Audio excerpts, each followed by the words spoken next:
It's gone now, and we have to carry out his legacy, hunting down as many evil sons of bitches as we possibly can. Welcome back to my channel, everybody. I'm in college now. Destiel still exists, so we've got work to do. I've never read more fanfiction than I have here.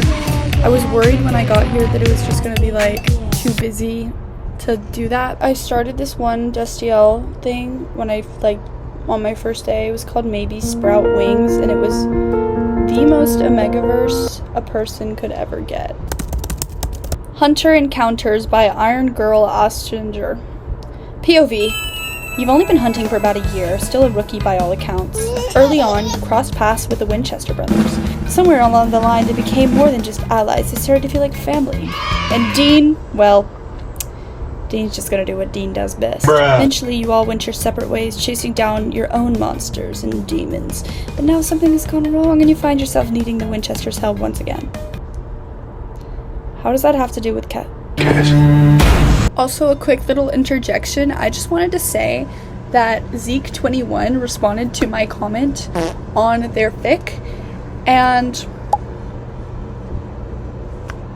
please support Zeke21. Cowboy like me, being sick of working his ass off for crumbs, struggling to put his brother through school and keep his deadbeat dad alive. He's not gonna turn his nose up at a couple of grand for being a warm mouth for some rich folks. Then he meets Castiel, and all he can think about is blue eyes. I'm gonna say no. For a while now, Dean has been having dreams. Well, okay, so maybe normal dreams don't involve waking up in a cold sweat, nauseated and clammy, but too hot all the same, feeling like an absolute piece of trash that's been baking around in an abandoned alley for a few weeks too long. Damn. It was the end of Dean and Castiel's 6th year at Hogwarts and the beginning of their still fresh relationships. If on a winter's night, England. Among the masked dances and tearing games, Dean, a travelling performer whose easy charm conceals unspoken sorrows, shows Castiel that he has more than the world has allowed him to believe, that some risks are worth taking. As the 12 days of Christmas. We're reading this. 12 days of Christmas, my true love gave to me. Castiel in a castry. Bruh. Oh my god, there's like a mood board. It's so adorable. I love it when people do the most. Chapter 1. Oh, there's little like snowflake emojis in the text. Snow falls softly, just so you know it's snowing. A crisp breath of juniper fills the air as if heaven and earth are welcoming Castiel home. Castiel heads right past the hall and up a winding stone staircase to his bedroom, only to find it's been given to someone else for the duration of the 12 holy days. Bruh. He could argue with his brother about it, but that would garner him nothing in the end but humiliation. Castiel is pulled from his imaginings at the sound of a horse whinnying up ahead.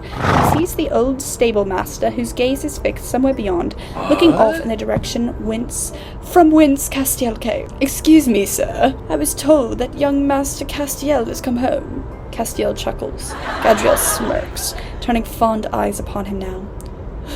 Why, there you are! Impossible! How is it that in the whisk of a lamb's tail you've grown into such a fine young man? And how is it that you've grown shorter and grayer? He's eating a tankard of ale and a bowl of bean stew. Everyone is cousins. Simpler times, clearly. Okay, we're skipping to when Dean comes. Christmas Day. Players arrive. God give ye good Yule, child. My, you've shot up like a beanpole. God give ye good Yule, Mildred. Where the fuck is Dean? A solitary musician, a young man playing an oud, sits on a stool in the corner nearest the high table. The young musician begins to sing, garnering everyone's attention. My love to Syria sent, the Lord his shield and sword. My heart follows after him. For duty takes my love from me, but loyalty will lead him home. Wait, so he's singing about a man? Dude, could you be more gay? Don't do this, Cass. I love you. Don't answer that. First day of Christmas, my true love gave to me Dean Winchester in a tree. On the second day of AU, where Ben is Dean's child. Aww. Bang. This one only has 2 hits. Inverse Cass remembers the time with him. What happens when you are somehow pulled into the world of your comfort show? What happens when you meet your biggest fictional character crush? That's where we find Eva, who is definitely not the author. We have to read this. Don't move! The harsh bark of a man's voice cut through the air, followed by the unmistakable click-clack of a shotgun being pumped. Eva froze, arms instinctively raised. Her breath caught in her throat. It was them! Dean Winchester stood tense, shotgun ready in his grip, and next to him, taller, broader, his hair falling loose in slight waves around his face, was Sam. Sam! Her biggest crush, Sam. This is so bad. Dean broke the silence first. Who the hell are you? Why is she freaking out over Sam when Dean is right there too? Oh my god, she whispered. You're real. I don't know how I got here. This is just... wow. My subconscious is really detailed. You two showing up this vivid is kind of terrifying. Oh my god, these are the shortest chapters ever. Eva, it's time to turn the TV off. It's time to go outside. Look at me. I can't judge. I'm proud of her for putting herself out there.